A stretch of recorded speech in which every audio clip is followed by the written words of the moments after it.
Hello everyone, welcome back to Elevation. Hope you all are doing good और आप सभी की प्रिपरेशन अच्छी चल रही होगी। हम आज की इस वीडियो में अपना टास्क 2 स्टार्ट करेंगे कि टास्क 2 को अटेम्प्ट कैसे करना है, टास्क 2 में थीसिस कैसे बनाई जाती है, बी बॉडी पैराग्राफ को आप कैसे लिखोगे, किन बातों का आपने लिखते हुए ध्यान रखना है। तो अब हम उन वीडियोस को स्टडी करेंगे जिसमें हम अपना टास्क 2 डिटेल में एक बार डिस्कस करेंगे। हमारी जो इंट्रोडक्शन की वीडियो थी उसमें हमने देखा था कि हमारे पास डिफरेंट टाइप्स कौन सी है, आर्गुमेंट है, ऑब्जर्वेशनल है, स्टेटमेंट को पढ़ना कैसे है, स्टेटमेंट में से आइडिया ब्रेनस्टॉर्म कैसे करना। अब हम थोड़ा टास्क 2 के फॉर्मेट पे आएंगे कि टास्क 2 में फॉर्मेट क्या है, फॉर्मेट को बनाना कैसे है, किस सीक्वेंस में हमने उसको अटेम्प्ट करना। चलिए आज के इस वीडियो स्टार्ट करते हैं।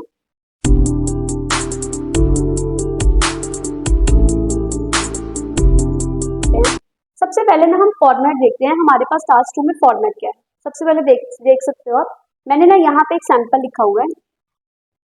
पूरा जो मेरा टास्क 2 होता है उसको ना मैंने 4 पार्ट्स में डिवाइड करा।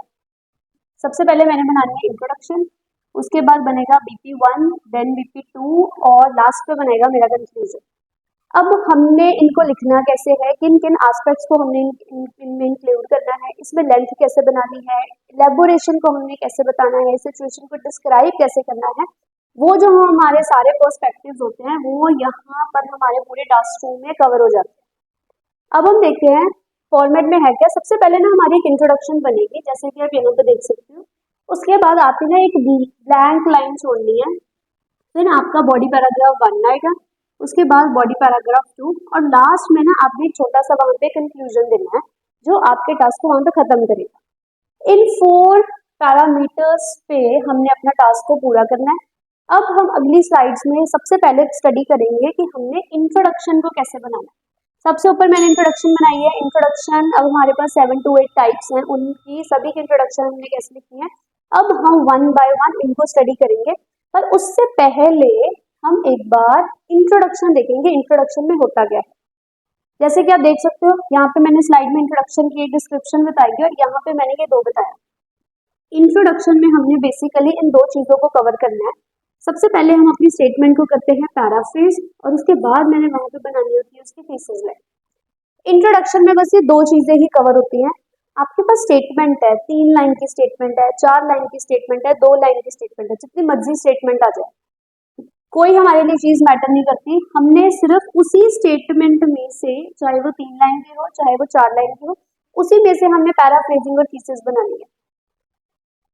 सबसे पहले करते हैं हम पैराफ्रेजिंग। पैराफ्रेजिंग का मतलब होता है कि आपको जो स्टेटमेंट दी होगी आपने ना उसको अपने वर्ड्स में बना के चेंज करना, मतलब सेम रखना है, मीनिंग चेंज नहीं होना चाहिए। जैसे स्टेटमेंट दी गई है उसको थोड़ा चेंज करना है। एक्टिव दिया हुआ था पैसिव बना दिया, कुछ वर्ड्स का ऑर्डर रीअरेंज कर दिया, या फिर आपने कुछ नए सिनोनिम्स ऐड करे।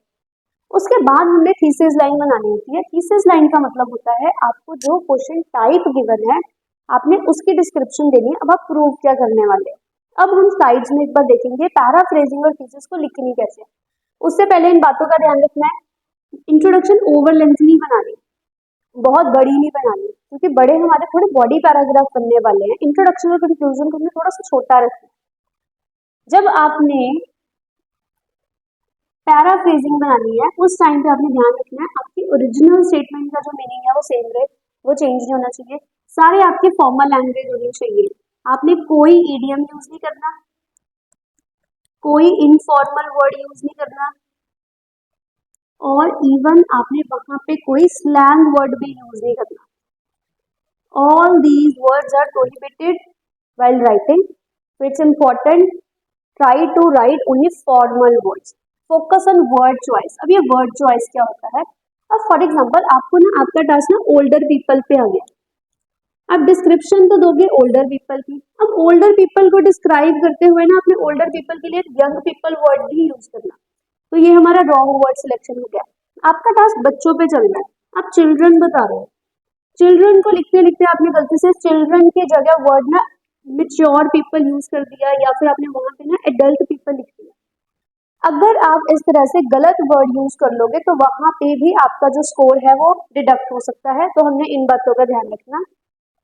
अब हम स्टार्ट करने लगे हैं कि हमने पैराफ्रेजिंग और थीसिस कैसे बनानी। सबसे पहले हम देखेंगे पैराफ्रेजिंग हमारे पास 2 तरह की होती है। स्टेटमेंट आपके पास दो तरह की आएगी, एक आएगी आपके पास ऑब्जर्वेशनल और एक आएगी हमारे पास आर्ग्यूमेंटेटिव। हमें दोनों में फर्क पता होना चाहिए, क्योंकि जब हमने स्टार्ट करना है अपनी इंट्रोडक्शन बनाना, हमें वहां पे सबसे पहले वहां पे लिखना होगा कि हमारी जो स्टेटमेंट है वो कौन सी है, ऑब्जर्वेशनल है या फिर वो आर्ग्यूमेंट में चल रही है। अब हम एक बार देखेंगे कि हमें पता कैसे चलेगा कि ऑब्जर्वेशनल है। अब ऊपर फ्रंट पे देख सकते हो, सबसे ऊपर मैंने लिखा हुआ है it is generally observe that. अब मेरे को कैसे पता चलेगा कि मैंने यहाँ पे ऑब्जर्व्ड बताना। अब हम पहले एक बार उसकी डिस्क्रिप्शन देखते हैं, हमें कैसे पता चलेगा। ऑब्जर्वेशनल स्टेटमेंट का मतलब होता है आपको ना जो स्टेटमेंट गिवन होगी वो ना एक ट्रेंड फॉलो हो रहा होगा। फॉर एग्जांपल जैसे these days people are migrating to foreign nations, ऐसी चीज हो रही है, ऐसी चीज ऑब्जर्व करी जा रही है, तो वो हमारी स्टेटमेंट होती है observational. For example these days people are migrating to foreign nations to do higher studies. आजकल लोग माइग्रेट हो रहे हैं, आजकल लोग फॉरेन कंट्री में जा रहे हैं, ऐसा हो रहा है, एक ट्रेंड फॉलो हो रहा है, तो वो स्टेटमेंट जो होती है वो हमारी बनती है ऑब्जर्वेशनल की कैटेगरी। ऐसे ही आप कोई और स्टेटमेंट ले सकते हो कि आजकल जो लोग हैं वो ऑनलाइन मेथड्स को ज्यादा प्रेफर करते हैं बैंक पेमेंट करने के लिए, ऐसा हो रहा है, ऐसा देखा जा रहा है। तो जो भी एक ट्रेंड की फॉर्म में आपको स्टेटमेंट गिवन होती है, वो जो स्टेटमेंट होती है वो हमारी होती है ऑब्जर्वेशनल।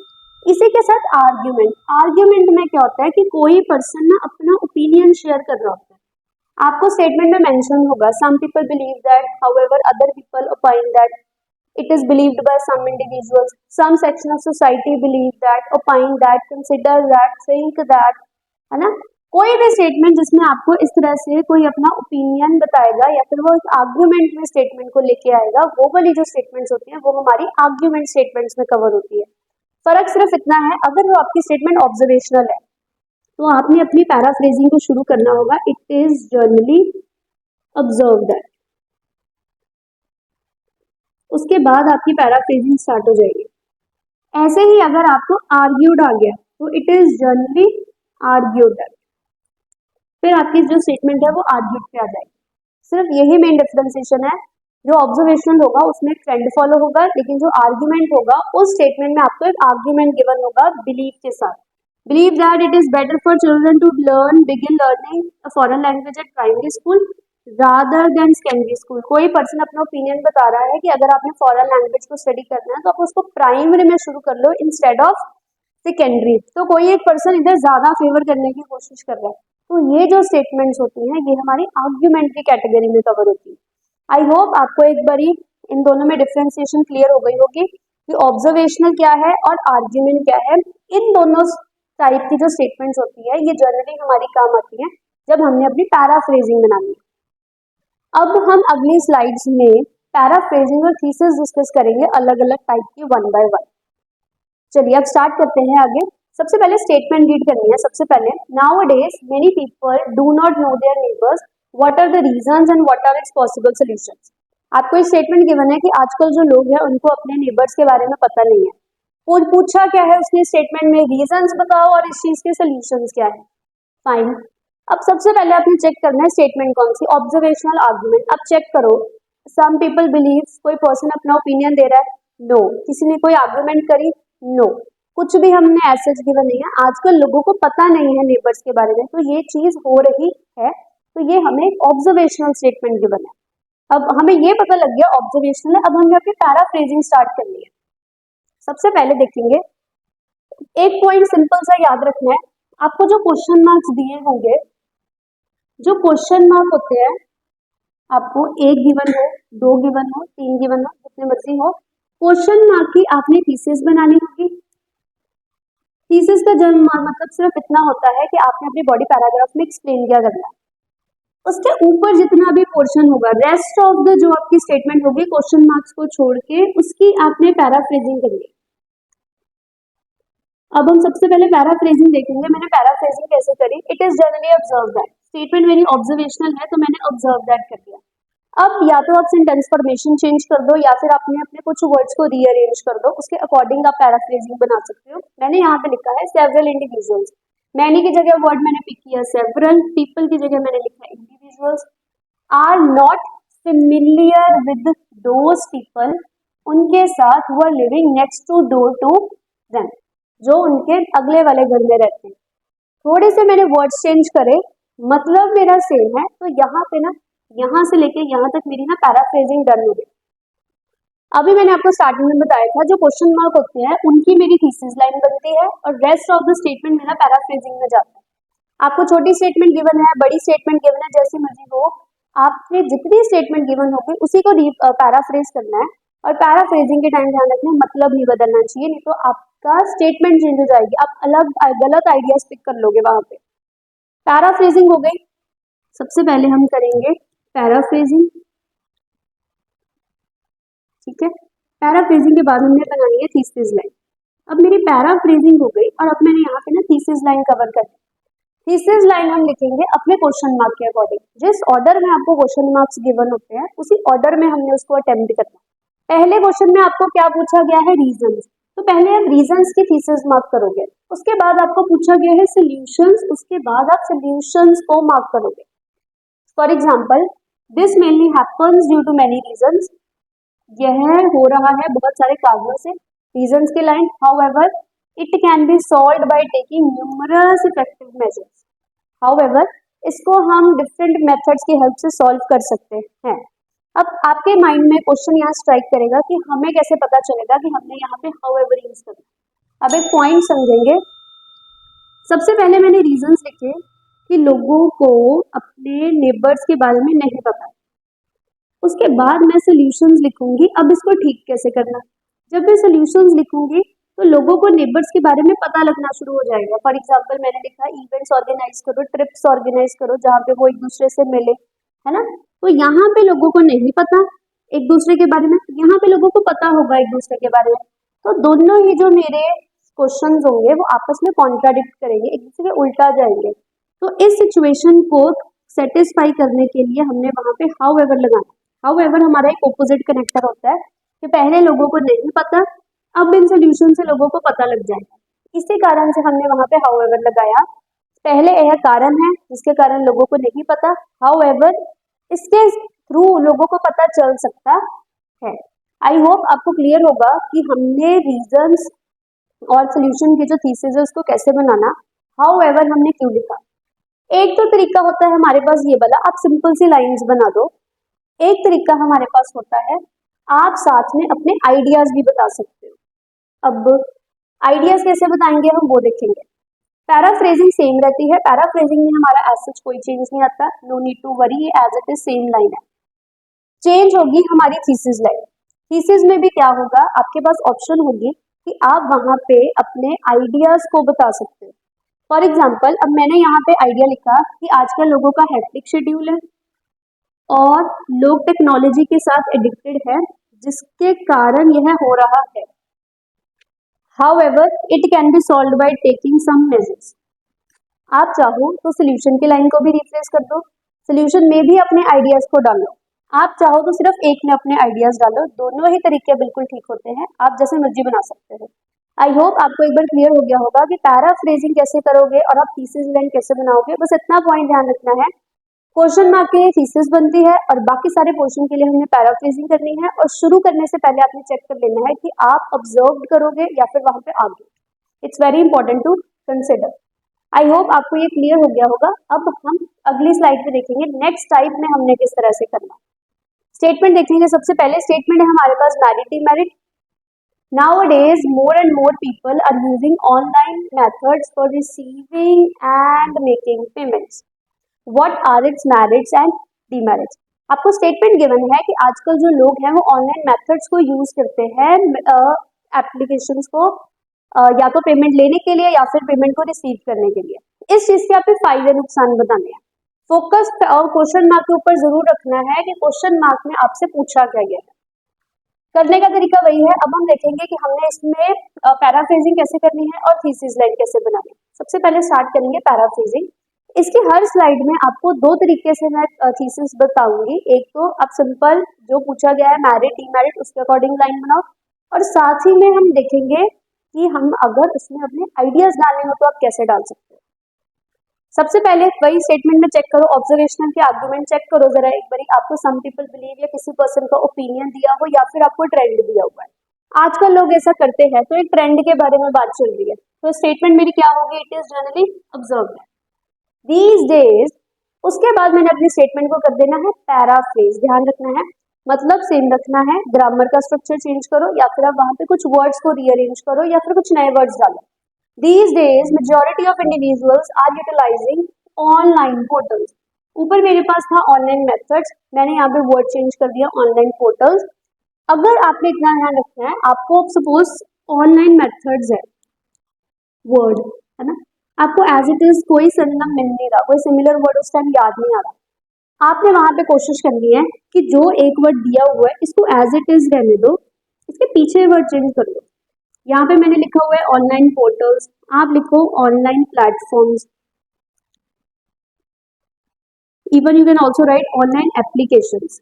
जरूरी नहीं है कि हम बड़े बड़े नए वर्ड्स ही बनाएं, आप इस तरह से उनकी कॉलोकेशंस भी बना सकते हो, कॉलोकेशंस भी हमारे लेक्सिकल को इफेक्टिव बनाती है। Online portals for sending end receiving money, question mark की थीसिस, बाकी सारी पोर्शन की हमने करनी है पैराफ्रेजिंग। अब पता लग गया generally seen that, observe that, या फिर मेरा आर्ग्यू लिख लिया मैंने, स्टेटमेंट को यहाँ से लेके यहाँ तक रिफ्रेज भी पैराफ्रेज किया। अब उसके बाद हम बनाएंगे थीसिस। अब थीसिस के लिए ना हमने स्ट्रक्चर सीखना है। एक स्ट्रक्चर मेरे पास होगा ऑल्दो, ये वाला ऑल्दो, येट एक मेरे पास होगा इवन दो। इवन दो ना आपने ध्यान रखना है, इवन दो ना टू वर्ड्स है, बच्चे इसी में गलती करते हैं, बच्चे इसको वन वर्ड बना के लिखते हैं, it's wrong. Even though two words हैं आपके पास, उसके बाद आपने पहली स्टेटमेंट देके कॉमा करके अपनी सेकंड स्टेटमेंट को खत्म करना। ये भी ध्यान रखना है, यहाँ पे कभी भी कॉमा नहीं लगाना, ना ही ऑल्दो के बाद ना ही इवन दो के बाद। यहाँ पे बच्चे अक्सर गलती करते हैं और अपने स्कोर भी कटवा लेते हैं। ना ही आपने ऑल्दो के साथ कॉमा लगाना है, ना ही आपने इवन दो के साथ कॉमा लगाना है, ये आपने ध्यान रखना है। पहले आप फर्स्ट स्टेटमेंट बताओगे ऑल्दो, उसके बाद कॉमा देना, यहाँ नहीं लगाना कॉमा। और वापस ये रिकॉल करते हैं इवन दो कितने वर्ड्स हैं, अभी आपको बताया इवन दो हमारे टू वर्ड्स हैं, इस पॉइंट को भी स्टार मार्क करके रखना, गलती नहीं करनी। स्टूडेंट्स अक्सर गलती करते हैं, इवन दो को वन वर्ड कंसिडर कर लेते हैं। आई होप आपको एक बार क्लियर होगा। अब हम आगे की वीडियोस में देखेंगे कि हमने ऑल्दो इवन दो को कैसे यूज करना। अब सपोज याद रखना है ऑल्दो डैश, ठीक है, जो आप चीज पहले बताना चाहते हो। अब मैरिट डीमेरिट में हम जनरली क्या करते हैं, पहले हम मैरिट्स बताते हैं, फिर हम डीमेरिट्स पे आते हैं, है ना। ऑल्दो के साथ ध्यान रखना है, जो आपका पहले चल रहा है ना उसी की लाइन है और उसी के साथ आपने डीमेरिट्स बताना। डीमेरिट और मैरिट भी कर सकते हो, पर हम ज्यादा पहले मैरिट रखेंगे फिर हम डीमेरिट रखते हैं, तो ऑल्दो के साथ मैरिट्स, कॉमा करके आपने पीछे डीमेरिट्स बनाना है। यहाँ पे मैंने लिखा हुआ है although the utilization of online banking options has several benefits, comma, पहले देखो ऑल्दो के साथ मैरिट्स की लाइन बनाई, फिर मैंने उसके बाद यहाँ पे क्या लगाया, comma, the drawbacks associated with the given statement cannot be neglected। किसके साथ जो ड्रॉबैक्स है, ड्रॉबैक्स मेरे इधर बन गए मेरे डीमेरिट्स। स्ट्रक्चर आपने याद रखना है कि हमने ऑल्दो कॉमा किस तरह से लगाया। अभी हमने ये देखा कि मैंने सिंपल अपनी लाइंस को यहाँ पे डाला, अब हम देखेंगे अगर मैंने साथ में अपने आइडियाज डालने हुए तो फिर हम कैसे डाल सकते हैं। Although the saving of time as well as online modes are less expensive, मेरे पास दो आइडियाज थे मैरिट्स के, मैंने दोनों आइडियाज को अब यहाँ पे डाल दिया as the main benefits, comma, the drawbacks associated with the given statement can not be neglected. आप चाहो तो दोनों के आइडियाज डाल सकते हो, आप चाहो तो मैरिट के डाल दो डीमेरिट रहने दो, या फिर अब डीमेरिट डाल दो मैरिट रहने दो, आप कैसे भी करके अपनी स्टेटमेंट को उसमें एडजस्ट कर सकते हो। आई होप आपको क्लियर होगा। एज सच कोई रॉकेट साइंस नहीं है कि किस तरह से हम इंट्रोडक्शन बनाएंगे, दो चीजों का ध्यान रखना है कि सबसे पहले पैराफ्रेजिंग और उसके बाद आपने थीसिस बना ली। चलिए अपनी नेक्स्ट स्टेटमेंट को देखते हैं, problem and solution. These days, many people are using private cars on daily basis. What problems can it cause and how it can be solved? Point हमारा फिर से वही है, सबसे पहले क्वेश्चन मार्क देखने हैं, क्वेश्चन मार्क कहाँ पे शुरू है, क्योंकि क्वेश्चन मार्क की बनेगी थीसिस, बाकी सारे पोर्शन की हमने कर देनी है पैराफ्रेजिंग। सबसे पहले चेक करो स्टेटमेंट क्या है, ऑब्जर्वेशनल आर्गुमेंट बिल्कुल ठीक, कोई ओपिनियन गिवन नहीं है। हमारी स्टेटमेंट हमारे पास फिर से ऑब्जर्वेशनल है। आजकल लोग प्राइवेट कार यूज करते हैं, हम कर रहे हैं, दूसरे कर रहे हैं, वो भी कर रहे हैं, हमारे दोस्त करते हैं, सारे कर रहे हैं। तो ये चीज देखी जा रही है, तो वो देखी जा रही है, वो हमारा ट्रेंड बन गया है। It is generally observe that several individuals are utilising their personal vehicles on regular basis. आप चाहो तो ग्रामर का स्ट्रक्चर लगाओ, है ना, या फिर आप चाहो तो कुछ वर्ड्स को रीअरेंज करो। हर स्ट्रक्चर ठीक है, आप अपने अकॉर्डिंग बना सकते हो रेगुलर बेसिस। चलो मेरी यहाँ पे पैराफ्रेजिंग बन गई। उसके बाद चेक करना, सबसे पहले आपको उसने प्रॉब्लम्स पूछी है, उसके बाद उसने सॉल्यूशंस पूछे। पहले हम किसकी लाइन बनाएंगे, वही पहली स्लाइड वाला कंसेप्ट है, जो पहले पूछा गया है ना उसकी लाइन पहले लिखो। इससे कई सारी प्रॉब्लम होती है। This leads to many concerns in the society. आप सोसाइटी लिख लो, आप इसकी जगह वर्ड कम्युनिटी लिख लो, इट इज ऑल्सो गुड।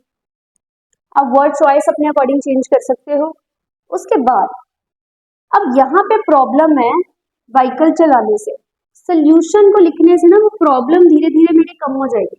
यहाँ पे तो प्रॉब्लम है, यहाँ पे बताने से वो कम हो जाएगी। तो दोनों बीपी ना एक दूसरे के ना कंट्रास्ट में आ गए। तो कंट्रास्ट जब बीपी आते हैं तो वहां पे हम स्ट्रक्चर क्या यूज करते हैं, हाउएवर। सिमिलरली मैंने फिर से यहाँ पे हाउएवर लगाया और उसके बाद हमने लाइन किसकी बनानी है, सेकंड क्वेश्चन मार्क मेरा सॉल्यूशंस के ऊपर है, तो सेकंड क्वेश्चन मार्क में मैं लाइन बना दूंगी, it can be solved by taking numerous effective steps. अब सेंटेंस फॉर्मेशन अपने अकॉर्डिंग चेंज कर सकते हो, बस आपने स्ट्रक्चर याद रखना है। सबसे पहले problem, however, then solution mark होना चाहिए। अगर आप सॉल्यूशन देके प्रॉब्लम मार्क करोगे ना, वो थोड़ा सा वहां पे ऑकवर्ड होगा। ऐसे ही आप आइडियाज भी अपने डाल सकते हो। पैराफ्रेजिंग का तरीका सेम है। मैंने यहाँ पे आइडिया डाले, an increase in the level of pollution as well as traffic congestion. Congestion का मतलब होता है जाम लगना, लॉग जैम।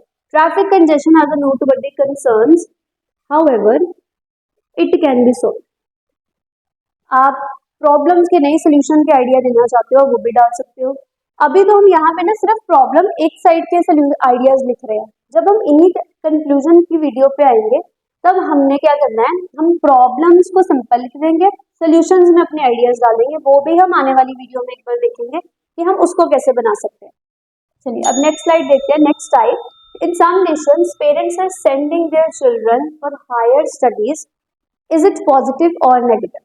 एक पॉइंट हमेशा याद रखना है, जब भी आपको ये वाली टाइप आएगी, इज इट पॉजिटिव और नेगेटिव, और स्टार मार्क करके रखना। इसमें हमेशा आपने अपना ना ओपिनियन बताना होगा। Always it's very important to give opinion. अभी तक हमने जो पीछे टाइप्स करी उसमें हमने किसी में अपना ओपिनियन नहीं बताया। इन my opinion, I believe that, क्योंकि वो वाली स्टेटमेंट में डिमांड नहीं होती, लेकिन ये वाली स्टेटमेंट में हमेशा डिमांड होती है। करने का तरीका सेम है। सबसे पहले paraphrasing, it is generally observe that birth givers sending their wants बच्चे to the foreign nations for their tertiary education. Tertiary education का मतलब होता है कॉलेज स्टडीज। हमने यूनिवर्सिटी में बच्चों को भेजा। चलो स्टेटमेंट पैराफ्रेज कर ली। अब यहाँ पे ध्यान रखना है, एक ही क्वेश्चन मार्क है थीसिस के लिए, बस उसी पे ही फोकस करना है, बाकी सारे पोर्शन की paraphrasing. In my opinion comma, ध्यान रखना है इसमें हमेशा ओपिनियन आता है। अब ये भी पॉइंट एक ध्यान रखना है, जब हम ये वाली टाइप अटेम्प्ट करते हैं हमारे पास ऑप्शन होता है, आप उसको पॉजिटिव भी बता सकते हो 100%, आप उसको 100% नेगेटिव भी बता सकते हो, या फिर आप अपनी स्टेटमेंट को वहां पे पार्शियल भी कर सकते हो कि पॉजिटिव भी है नेगेटिव भी है। तीनों तरीके सही होते हैं, आपने कोई एक तरीका लेना है। कई बार स्टेटमेंट ऐसी होती है आपको सिर्फ पॉजिटिव मिलेगा, आपको सिर्फ नेगेटिव मिलेगा, या फिर आपको दोनों मिल जाएंगे। तो जैसे आपके आइडियाज होंगे आप उसके अकॉर्डिंग स्टेटमेंट ये वाली बना सकते हो। यहाँ पे हम तीनों के अकॉर्डिंग देखेंगे कि कैसे बनेगा। सबसे पहले in my opinion comma, it is completely में उसको सपोर्ट दे रहा है कि मैंने अपना टास्क ना 100% रखना है। It is completely a welcoming development. आप कम्प्लीटली की जगह वर्ड फॉर्मली भी यूज कर सकते हो, या फिर वर्ड थॉरोली भी यूज कर सकते हो। अ वेलकमिंग डेवलपमेंट, ये कम्प्लीटली वेलकमिंग से ये पता लग गया कि जो मेरा टास्क है वो सिर्फ पॉजिटिव बनने वाला है। ऐसे ही आपको लग रहा है नहीं, पॉजिटिव नहीं लिखना, मैंने तो स्टेटमेंट में नेगेटिव बताना है कि बच्चे बाहर चले जाते हैं, ड्रग एडिक्ट बन जाते हैं, या फिर कुछ आइसोलेशन फेस करते हैं, लोनलीनेस सफर करते हैं, कहीं को डिप्रेशन आ जाता है। आप लिख सकते हो कि it is completely N unwelcoming development, वो भी बिल्कुल ठीक है। अगर आप दोनों भी लिखना चाहो आप दोनों भी बता सकते हो। In my opinion it is a welcoming and an unwelcoming development because it depend upon situation. इस तरह से ये वाली टाइप में हमारे पास तीन ऑप्शंस होते हैं अटेम्प्ट करने के। आप पॉजिटिव भी कर सकते हो, आप नेगेटिव भी कर सकते हो, और आप वहां पे उसको पार्शियल भी कर सकते हो। आपको जिस तरह से स्टेटमेंट में आइडिया ब्रेनस्टॉर्म होंगे आप उस तरह से बताओगे, बट मेक श्योर जो ये वाली टाइप होगी बहुत इंपॉर्टेंट है, उसमें अपना ओपिनियन मार्क करना। अगर आप इसमें अपना ओपिनियन नहीं बताओगे तो जरूर आपके वहां पे स्कोर कट जाएगा। चलिए नेक्स्ट टाइप देखते हैं। Some people believe that government should spend money on education rather than sports of the nation, such as medical, transportation. To what extent do you agree or disagree? बहुत important type है हमारी agree और disagree. Agree disagree always आपने ध्यान रखना है, always हमारा argued होगा हमेशा। अग्री डिसअग्री में हमेशा आपको एक ओपिनियन दिया जाएगा। कुछ लोगों का मानना यह है, और ऐसे ही स्टेटमेंट हमें बता रही है कि कुछ लोग कहते हैं कि हमें एजुकेशन पे स्पेंड करना है एक कंट्री में इंस्टेड ऑफ अदर फील्ड्स, और अदर फील्ड्स में उसने आपको हिंट भी दिया हुआ है मेडिकल और ट्रांसपोर्टेशन। आप इस बात से क्या करते हो, अग्री के डिसअग्री, ये हमारी एक टाइप है। अग्री और डिसअग्री का मतलब होता है आप इस बात से सहमत हो या आप इस बात से सहमत नहीं हो। अब एक पॉइंट और यहाँ पे मार्क करना, डू यू यू लगा हुआ है, यू का मतलब वो आपसे पूछ रहा है। इसका मतलब ये वाली टाइप में भी आपका ना ओपिनियन पूछा गया है, यू। जिस भी क्वेश्चन मार्क में आपको यू मिल जाएगा इसका मतलब वो जो टाइप है वो आपकी ओपिनियन के बारे में पूछ रहा है। तो इस टाइप में भी हमें अपना ओपिनियन देना बहुत इंपॉर्टेंट है। इस पॉइंट को भी आप जरा स्टार मार्क करके रखना। अब हम स्टार्ट करते हैं कि हमने इसकी पैराफ्रेजिंग कैसे करनी। अब हमने ये तो देख लिया कि मेरे पास जो मेरी स्टेटमेंट है वो आर्ग्यूड है, क्योंकि कुछ लोगों का व्यू मिल रहा है, तो मैंने स्टेटमेंट को शुरू भी वैसे ही करना। It is generally argued by many people who believe that. अब सिर्फ स्टेटमेंट को आपने पैराफ्रेज करना है। Higher authorities must utilise their financial resources to increase the literacy level instead of other areas of development, namely, यहाँ पे मैंने नेमली लिखा है। आप अगर नेमली नहीं लिखना चाहते तो आप उसकी जगह सच एज भी वर्ड यूज कर सकते हो। Even you can also use semicolon. Health, medical के लिए वर्ड यूज किया, और ट्रांसपोर्टेशन के लिए मैंने लिखा है ऑटोमोबाइल सेक्टर। आई होप आपको एक बार अब पैराफ्रेजिंग क्लियर हो गई होगी कि स्टेटमेंट के कंडीशन कैसे चेक करनी है, कि ऑब्जर्वेशनल है कि आर्ग्यूमेंट, और उसके बाद स्टेटमेंट को पैराफ्रेज कैसे करना है। अभी हमने पिछली स्लाइड में देखा कि हमारे पास ऑप्शन है, पॉजिटिव कर लो, नेगेटिव कर लो, बोथ कर लो। ऐसे ही ये जो अग्री डिसअग्री की टाइप होती है इसमें भी हमारे पास ऑप्शन होती है कि आप उसको वन साइडेड भी कर सकते हो। आप कह दो कि मैंने ना 100% अग्री करना है, 100% मैंने उसको अग्री करना है। आप कह दो कि मैंने 100% डिसअग्री करना है, या फिर आप कह दो कि नहीं मैंने वहां पे ना 50-50 उसको ना करके पार्शियल करना है।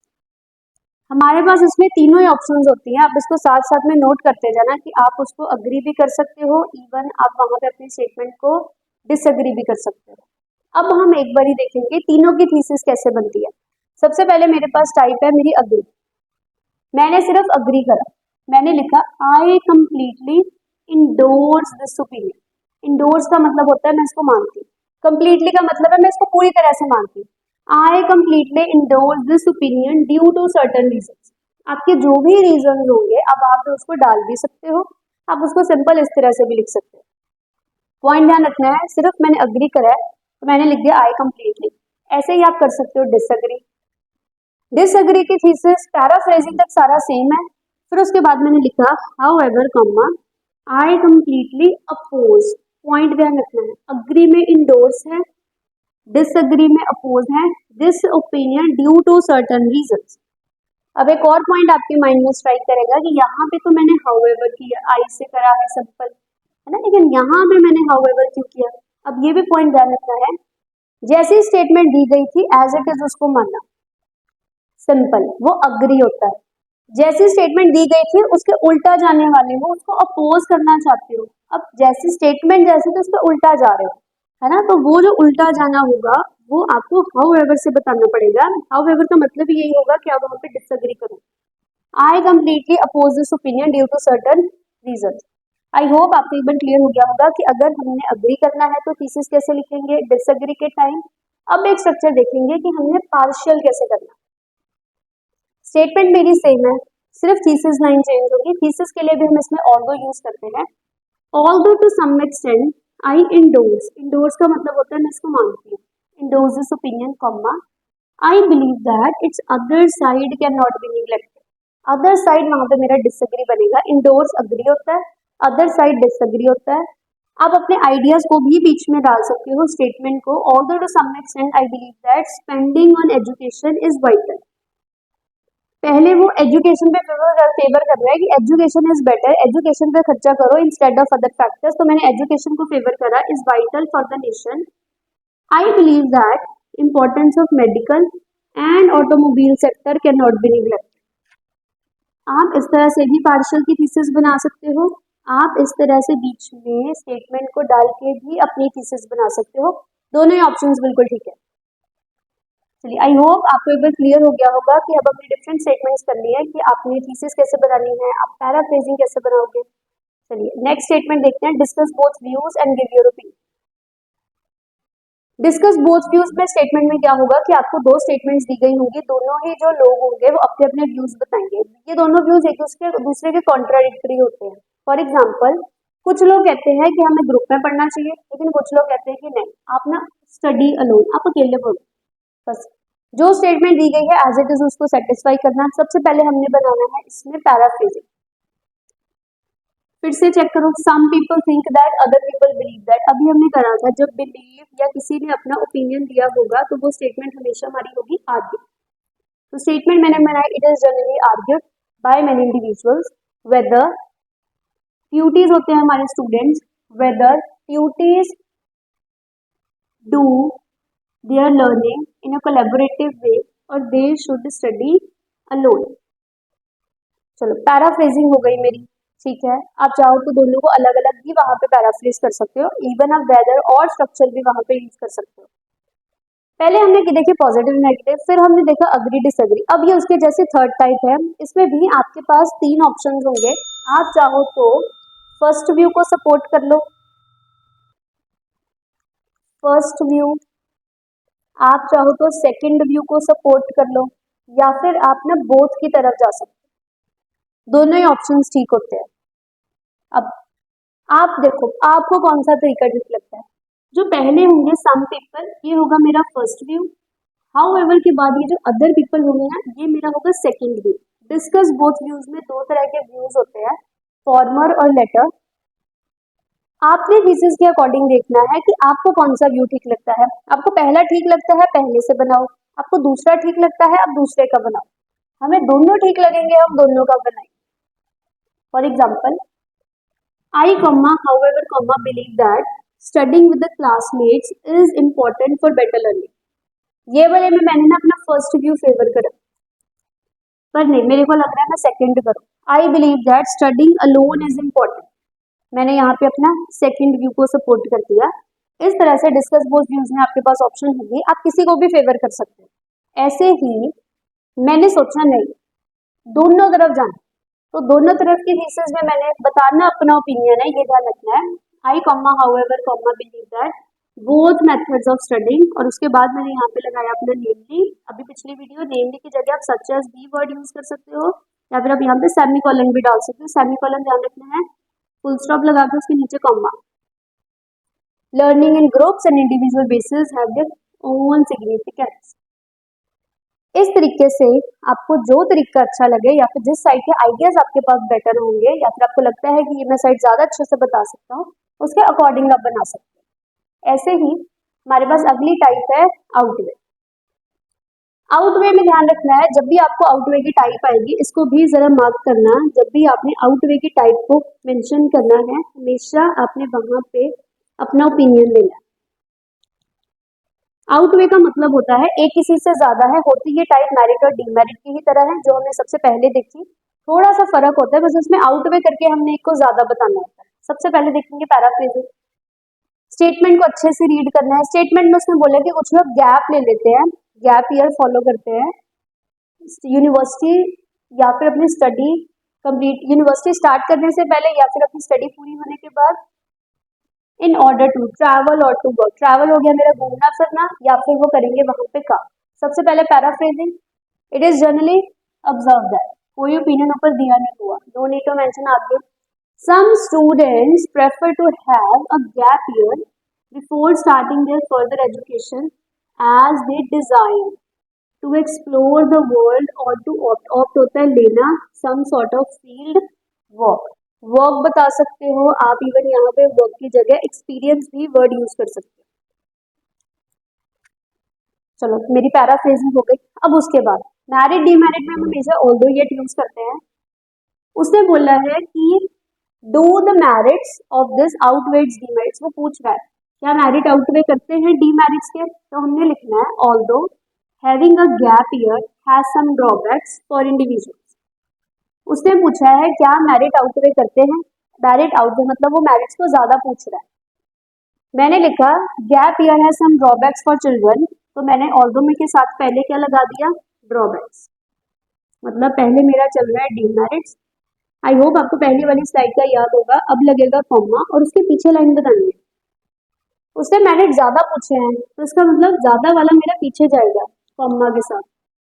आई बिलीव दैट, इस पॉइंट को जरूर स्टार मार्क करके रखना, जब भी आपको ये वाली टाइप आएगी हमेशा वहां पे अपना ओपिनियन देना है। आई believe that benefits associated with it out number, ऊपर स्टेटमेंट में मेरे को क्या चल रहा था, आउट वे, बस मैंने यहाँ पे उसके लिए वर्ड क्या डाल दिया, out number the limitations. Limitations होते हैं मेरे ड्रॉबैक। जैसी स्टेटमेंट की डिमांड होगी उसी के अकॉर्डिंग बनाना है, बस बनाते हुए ध्यान रखना है कि आपने अपनी थीसिस में ओपिनियन देना है कि नहीं। सारी स्टेटमेंट में ओपिनियन नहीं आता, ऐसी स्टेटमेंट में ओपिनियन डालोगे जिसमें डिमांड ही नहीं है तो वहां पे जरूर स्कोर कटेगा। पूछा गया है फिर भी नहीं बता गया है फिर भी स्कोर कटेगा। अब यहाँ पे मैंने आइडिया डाल दिया, ऑल द स्ट्रक्चर यूज किया, पहले डीमेरिट्स की सिंपल सी लाइन लिखी, फिर अपना ओपिनियन देके बेनिफिट्स लिखे। People can explore new things as well as gain valuable experience that outnumber its limitations. I hope आपको क्लियर होगा कि आप किस तरीके से अपनी थीसिस बना सकते हो। आप आइडियाज भी बता सकते हो, नहीं भी बताने हुए आइडियाज तो ऐसा कोई प्रॉब्लम नहीं है, आप बिना उसके भी बता सकते हो। चलिए लास्ट सेकंड टाइप हमारी, these days people are preferring to use alternative sources of energy. Alternative sources of energy अब क्या होते हैं, alternative sources wind energy, solar energy, है ना, काइनेटिक एनर्जी, है ना। एज सच वहां पे डिस्क्रिप्शन नहीं आएगी इनकी होता क्या है, किस तरह से वर्किंग होती है, तो एज सच हमें डिटेल्स देनी भी नहीं है। स्टेटमेंट वही है, अब उससे ध्यान रखना पूछा क्या है आपसे, क्वेश्चन मार्क में फोकस रखना है। पहले उसने क्या पूछा है आपसे, रीजंस, फिर उसने आपसे पूछा है कि आप इसको क्या कहते हो, पॉजिटिव के नेगेटिव। अब दो टाइप्स में मिक्स होके आ गई। सबसे पहले क्या पूछा है, रीजंस, तो सबसे पहले रीजंस बताओ। This mainly happens due to many reasons, जो हमने रीजंस की थीसिस पढ़ी थी। अब पॉइंट याद करो, पॉजिटिव नेगेटिव की थीसिस में हमने क्या पढ़ा था, एक तो हमने देखा था कि पॉजिटिव नेगेटिव जब भी आएगा वहां पे हमेशा क्या देना है अपना, बिल्कुल ठीक, अब वहां पे हम हमेशा देंगे अपना ओपिनियन। दूसरा हमने वहां पे पढ़ा था कि हमारे पास इसमें ऑप्शन होगी, आप इसको सिर्फ 100% पॉजिटिव कर सकते हो, आप इसको 100% नेगेटिव कर सकते हो, या फिर आप इसको 50-50 कर सकते हो कि मैंने पॉजिटिव भी बताना है मैंने नेगेटिव भी बताना है। बस वही कंसेप्ट है, सेम उसी को ही हमने यहाँ पे यूज करना है, बस दो टाइप हमारी मिक्स हो गई। अब इसकी भी मैंने थीसिस तीनों तरीके से बनाई है, आप पॉजिटिव भी लिख सकते हो, आप उसको नेगेटिव भी बता सकते हो, इवन आप उसको बोथ भी कर सकते हो। बनाने का तरीका हमारा सेम होगा। सबसे पहले उसने जो क्वेश्चन मार्क में पूछा है वही बताना है। सबसे पहले उसने क्या पूछा, रीजंस, मैंने तीनों में रीजंस की लाइन बनाई है। उसके बाद पॉजिटिव नेगेटिव में हमेशा अपना क्या बताना है, ओपिनियन, तो मैंने यहाँ पे तीनों में अपना ओपिनियन बताया। उसके बाद आपके पास अपनी विश है, आप कैसे लिखना चाहते हो, आपको सिर्फ पॉजिटिव आइडिया मिले हैं पॉजिटिव लिख लेना, नेगेटिव मिले हैं नेगेटिव बता देने हैं, बोथ मिल रहे हैं तो आप बोथ बता सकते हो। लिखने का तरीका हमारा सभी में सेम है, बस थोड़े से बेसिक के कंसेप्ट्स हैं जो आपको एक बार क्लियर होने चाहिए, बस आपने उनका ध्यान रखना। चलिए लास्ट टाइप देखते हैं हमारी, इसको कहते हैं डायरेक्ट टाइप। डायरेक्ट टाइप में ऐसा पॉइंट होता है कि बाकी स्टेटमेंट्स में आपको लिखा होगा reason solution, problem solution, merit demerit, positive negative, outweigh, reason positive negative, discuss both views, कौन से टाइप है। लेकिन डायरेक्ट में कुछ मेंशन नहीं होता, सिंपल से क्वेश्चंस दिए होते हैं, आपको वहीं से पता लगेगा कि ये मेरे पास डायरेक्ट टाइप है। अब देखो स्टेटमेंट क्या है, these days in many nations people are having their dinner with families. आपको एक स्टेटमेंट दी हुई है कि आजकल लोग डिनर लेते हैं फैमिलीज के साथ। Do you think it is important in your nation to share a meal with family. उसने आपसे पूछा क्या आपके नेशन में इम्पोर्टेंट है। अब आपने सोचना है yes in my nation it is important, आप कहते हैं नहीं इम्पोर्टेंट नहीं है। आप या फिर कह सकते हो बोथ, यस और नो। मतलब यस नो लिखना नहीं है, बस अपने उस तरीके से आइडिया सोचना है इम्पोर्टेंट है या इम्पोर्टेंट नहीं है। बताने के लिए फिर हम रीजंस ब्रेनस्टॉर्म करते हैं। अब करने का तरीका वही होता है, अगर आपको लगेगा कि स्टेटमेंट में ऑप्शन दिया हुआ है कि आर्ग्यूड के हिसाब से चल रहा है तो आर्ग्यूड कर देना है, अदरवाइज आप सिंपल उसको बना सकते हो observe that. It is generally seen that, यहाँ पे आप सीन लिखा है, आप इसको ऑब्जर्व भी कर सकते हो। In several countries dwellers prefer to eat together with their loved ones, especially for dinner. loved ones होगी हमारी फैमिली। पॉइंट वही रखना है, चाहे आपको कोई भी टाइप आ जाए। क्वेश्चन में आपकी थीसिस बनानी है, बाकी सारे क्वेश्चन की पैराफ्रेजिंग कर देनी है। अब मैंने सोचा नहीं इम्पोर्टेंट है तो मैंने लिख दिया इन माई ओपिनियन, ओपिनियन आएगा क्योंकि इसने यू पूछा हुआ है। In my opinion it is pivotal, pivotal का मतलब होता है इंपॉर्टेंट, तो join a meal time with family due to many reasons. मेरे को लगा नहीं मैंने इसको फेवर करना है तो मैंने लिख दिया। अगर मेरे को लगेगा कि नहीं इम्पोर्टेंट नहीं है तो मैंने उसके अकॉर्डिंग थीसिस बना दी in my opinion it is not pivotal to join a meal. मेरे को लग रहा है नहीं दोनों ही लिखने हैं। My opinion it is not pivotal to join a meal due to certain reasons, however significance of having dinner can not be neglected. Significance का मतलब भी इंपॉर्टेंस होता है, इसकी काफी सारी इंपॉर्टेंस है। आई होप आपको एक बार क्लियर हो गया होगा कि हमने थीसिस कैसे बनाई। इस तरह से हमारे पास थीसिस को बनाने के लिए स्ट्रक्चर्स होते हैं, आप कोई भी स्ट्रक्चर यूज कर सकते हो। वन साइडेड जाना है, पार्शियल जाना है, या फिर आप उसको किस तरह से बताना चाहते हैं। आई होप आपको इस वीडियो से एक बार इंट्रोडक्शन की क्लैरिटी हो गई होगी कि इंट्रोडक्शन को हमने कैसे बनाना, पैराफ्रेजिंग क्या है, थीसिस क्या है, शुरू कैसे करना, खत्म कैसे करना, हाउएवर कैसे बनाना, अपना व्यू कहाँ देना कहाँ नहीं देना। अगली वीडियोस में हम स्टडी करेंगे कि बॉडी पैराग्राफ्स और कंक्लूजन कैसे बनाना। बाकी की वीडियोस को भी आप एक बार अच्छे से स्टडी करना। उन सभी वीडियोस के भी जो लिंक्स होंगे वो आपको ऊपर आई बटन में भी मिल जाएंगे, डिस्क्रिप्शन बॉक्स में भी, और हम उनको कमेंट सेक्शन में भी पिन कर देंगे, वहां से भी उनको चेक कर सकते हो। और फर्दर क्वेरीज के लिए आप हमारी किसी भी ब्रांच में विजिट कर सकते हो। Thank you.